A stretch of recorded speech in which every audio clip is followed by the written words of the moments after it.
It is 1885, and a student at the Natural Sciences and Medicine faculty of Iași University gives up and lives at Jena, where his older brother was already studying natural sciences, both wanting to be disciples of Ernest Haeckel. In 1891, he received his PhD, and a year later, Grigore Antipa will come back to Romania, where he led the foundations of hydrobiology and the Zoological Museum, which today is named after him. But more than a century later, is Germany still a popular destination for international students? Oh, it seems I asked the wrong question. What about why Germany is such a popular destination for international students? Hi, I am Mihai, and after noticing that many representative men for the Romanian science and culture at the end of the 19th century graduated higher education institutions in Germany, I became curious about Germany's higher education system. That's why I'm in a good position to explain to you how universities work in Germany. There are three types of universities in Germany.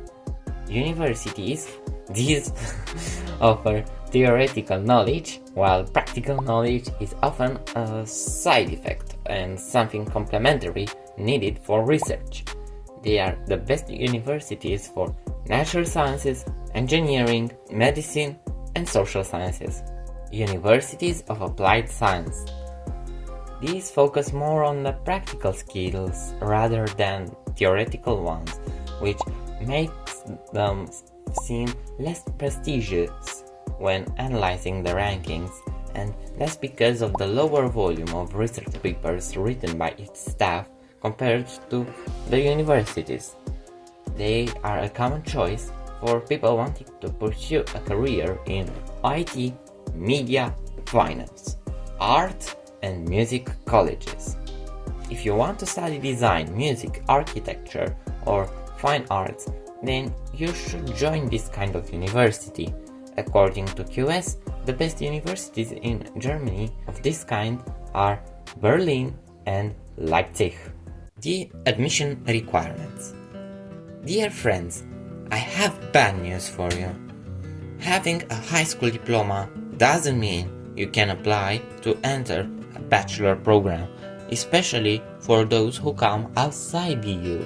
But there is a preparatory year that foreign students can complete before having access to admission to university. As for language proficiency, if you are admitted directly to a bachelor's or master's in German, you need to pass a test at level C1. But be careful, Goethe certificate is only recognized at C2 level, because unlike other tests, which are specifically designed for people like you who want to study in Germany, Goethe certificate is more general, so universities treat it differently. If you need to take a preparatory year, then a certificate at B2 level is sufficient, sometimes even B1 being accepted. However, not everything related to admission is bad for international students. For most of the programs with limited places, around 10% of the places are reserved for people outside the EU. Moreover, if you apply for Rome early, you may have a chance to be admitted based on having a long wait time.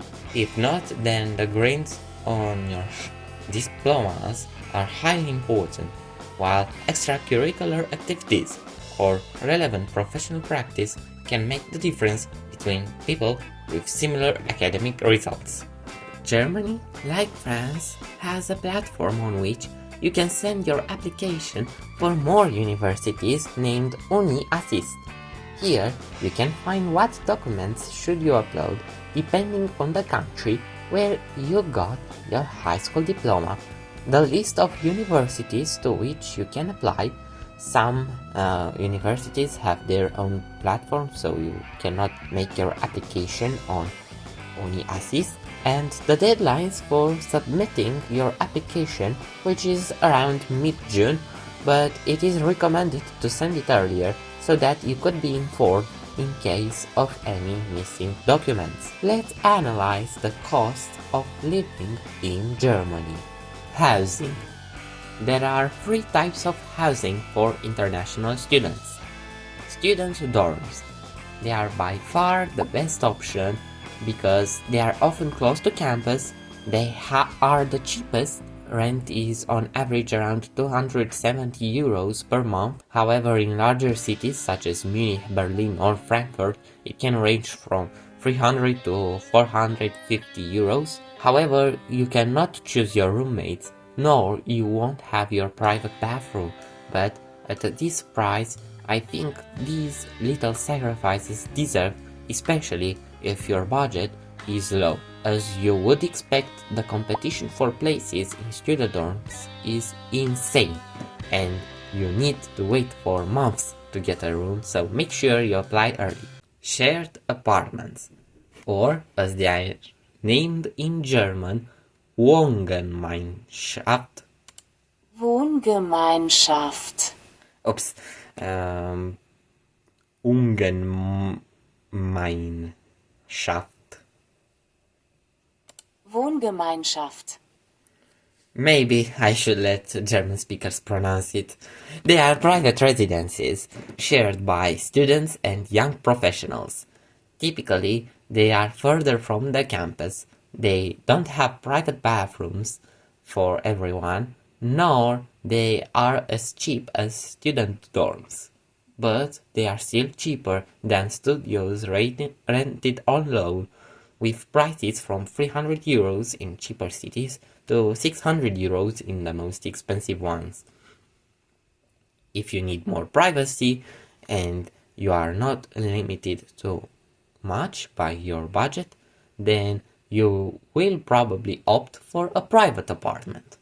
However, they come at a price, not only financially, being on average around 800 euros, and in larger cities going up to 1,500 euros, but also mentally, as you'll oversee everything, paying the utility bills, doing the housework. If you stay in the apartment for more than 1 year, then you should not be surprised if the price of the rent goes up. This can be stipulated in the contract, and make sure you read the contract carefully before you sign it. Tuition fees. Even though public universities in Germany don't charge tuition fees, they do require students to pay semester fees, which usually range between 150 euros to 300 euros. In private universities, the fees can go from 5,000 euros per year up to more than 40,000 euros per year, especially in degrees related to business administration and finance. Food.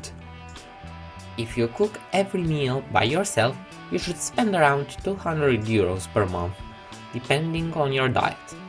Although not super common, you can find some restaurants, cafes, and bakeries offering cheap meals for students under 5 euros, so eating out once or twice a week can still be budget friendly, unlike in Switzerland. Health insurance. Here, no zero, because it isn't as expensive as in the US, nor it is free as it is in France. If you are from an EU country, you can use the European Health Insurance card, but if you don't have it, you should get one in Germany, which you can find at prices between 140 and 155 euros per month, which include appointments, treatments, surgeries, cancer screening, and basic dental care. Transportation. The main benefit of paying the semester fee contribution is the fact that universities can offer you a semester ticket or a Deutchlandsemesterticket at reduced prices. While semester tickets offer you access to all public transportation in the region surrounding the university, Deutchlandsemesterticket offers public transportation on every route in Germany from just 35 to 40 euros per month. If you aren't a regular commuter, then the tickets can be a little expensive, around 3 euros, but I don't recommend traveling without a ticket, as the fine is around 60 euros and it can increase if you don't pay it in 2 weeks. Entertainment. There are some activities to do that are free, for example, jogging in the park or visiting some museums. However, other activities can be more expensive. Cinema tickets cost from 10 to 60 euros, while seats in a Bundesliga match range between 14 and 80 euros. After summing up all these expenses, you can understand that you need significant financial resources to survive in Germany. The applicants for a visa or a residence permit need to prove they have means to fund themselves, and one of the most popular choices is depositing around 12,000 euros in blocked a bank account. Parents' income and financial assets can also serve as an equivalent for that, as well as having a permanent resident in Germany who covers your expenses. Fortunately, there are a great variety of scholarships in Germany, especially at graduate and PhD levels, such as DAAD, Heinrich Boll Foundation, Deutschlandstipendium, Konrad Adenauer Stiftung, and Friedrich Ebert Foundation. Check them out carefully to see if you are eligible before applying for them. Working life in German. If you want to boost your chances of landing a job right after graduation, doing an internship is a smart move. Platforms like Stauffenbiel, LinkedIn, and Xing can help you find the internship you've been dreaming of. A lot of students also pick up a part-time job to help cover living costs. You don't always need German for every job, but unless you are working as an academic assistant, most jobs need you to know at least decent German. So if you can't afford to live without working part-time, start learning the language as soon as you can. International students usually earn between 9.6 euro and 15 euros per hour, and if you make under 450 euros per month, you don't have to pay taxes on it, which is a nice perk. After you graduate, if you are a non-EU student, you can extend your residence permit for 18 months to look for a job in Germany. Once you find a job with at least a 1-year contract, you can apply for an EU blue card, which lets you stay and work in Germany longer. Lower costs and a reasonably high quality of education are two factors that favor the surge in international students, but the requirement of knowing the German language at a high level for most of the bachelor's degree is putting a brake to the phenomenon. Do you think it is a shame or not that most courses at bachelor's levels are taught in German? Feel free to share your view in the comments, and please don't forget to subscribe to my channel so you won't miss my next video. Bye!